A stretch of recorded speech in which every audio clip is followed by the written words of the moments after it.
నమస్తే అండి. యూట్యూబ్ ప్రేక్షకులకు నా యొక్క నమస్కారాలు. ఈ మరుగుమందు చూసారా అండి? మరుగుమందులో రెండు రకాలు ఉంటాయి. మనకు ఒకటి వచ్చేసి తినే తాగే దాంట్లో పెట్టేది, అంటే అది కడుపుకు పెట్టేదన్నమాట.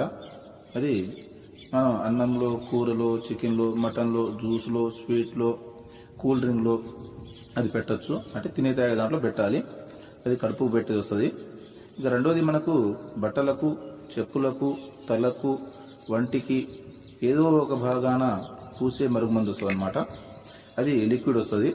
అది పవర్ఫుల్ లిక్విడ్ అనమాట. అది కొద్దిగా అంటించినా ఇక మనం చెప్పినట్టు వింటారు, మన చెప్పు చేతులు ఉంటారు. అంటే వాళ్ళకు మనం చెప్పింది ఏదమవుతుంది అనమాట. దీంతో పాటు వశీకరణ పూజ కూడా చేస్తానండి.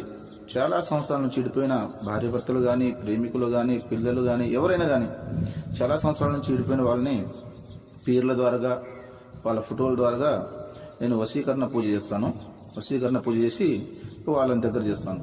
నాకు చాలా మంది చెప్పారు, గురుగారు వాళ్ళ కాడ వీళ్ళ కాడ